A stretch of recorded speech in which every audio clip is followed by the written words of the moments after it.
Au nom d'Allah, le tout miséricordieux, le très miséricordieux, louange à Allah et que la prière et le salut soient sur le messager d'Allah, sur sa famille, ses compagnons et ses suiveurs avec bienfaisance jusqu'au jour de rétribution. Ceci dit, ceci est la traduction d'une réponse donnée par l'érudit savant Cheikh al-Muhaddith Muhammad Nasr Din al-Albani, qu'Allah lui fasse miséricorde.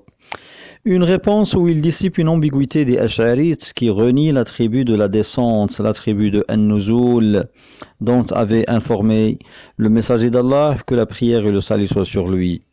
La question posée à Cheikh al-Albani: comment expliquer le hadith de An-Nuzul, la descente, sachant que le dernier tiers de la nuit change d'une région à une autre? La réponse du Cheikh, rahimahullah: ô mon frère, ceci est une question qui repose sur la matière. Or, ce qui pose problème à la matière ne pose pas de problème au créateur de la matière.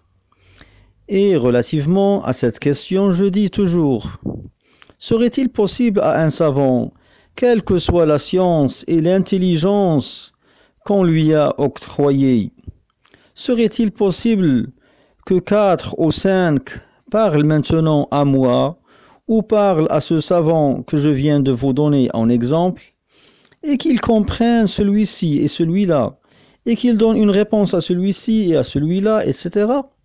Cela serait-il possible? Le questionneur: non, ce n'est pas possible. Cheikh al-Albani rahimahullah poursuit: et ta question ressemble à cela, parce que ta question porte sur le créateur, al-Khaliq, le créateur de la matière. On ne fait pas d'analogie entre le créateur et la créature, ni que les règles de la créature ne s'appliquent sur le créateur, au point que toi, tu t'exprimes de la sorte. À chaque instant commence un tiers de la nuit, etc. On peut subdiviser le globe terrestre en 4 parties, par exemple, tout comme on dit du lever du soleil et de son crépuscule. À chaque instant, il y a un lever, et à chaque instant, il y a un coucher, n'est-ce pas? Le questionneur: si, Cheikh al-Albani continue. Alors, le grand connaisseur des choses invisibles, Allam al-Ghuyub, ayant orchestré cet univers, et qui nous informa qu'il descend chaque nuit, il sait parfaitement comment gérer cela, ô les frères. Pourquoi vous vous souciez de cela? Subhanallah. Fin de la réponse donnée par l'érudit savant Cheikh al-Albani. Et je commence là où avait fini Cheikh al-Albani rahimahullah. Je dis: Subhanallah. Il y a des gens qui s'opposent à ces informations, à ces révélations données par Allah ou par le messager d'Allah, que la prière et le salut soient sur lui. Ne savent-ils pas qu'Allah est capable de toutes choses, Allahu ala kulli shay'in qadir, et qu'il est parfaitement connaisseur de toutes choses, Allahu bi kulli shay'in alim, etc.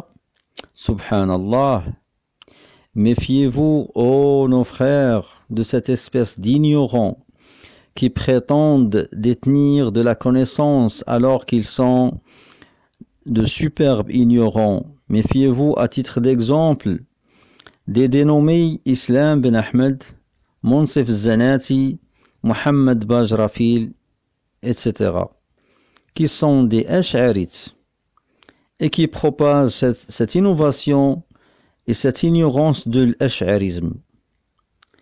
Ils ont commis dans leur tête ce tashbih, cette analogie dont a parlé le cheikh. Ils ont commis dans leur esprit cette analogie. Et pour s'en défaire, pour s'en débarrasser, ils ont rejeté cette information de An-Nuzul, par exemple, et ils en rejettent bien d'autres, commettant ainsi at-ta'til, la négation de l'attribut d'Allah, Jalla wa Ala. Et Allah est parfaitement connaisseur de ce qu'ils font. وَمَا اللَّهُ بِغَافِلٍ عَمَّا يَعْمَلُونَ وَالْحَمْدُ لِلَّهِ رَبِّ الْعَالَمِينَ. Fin de ce document.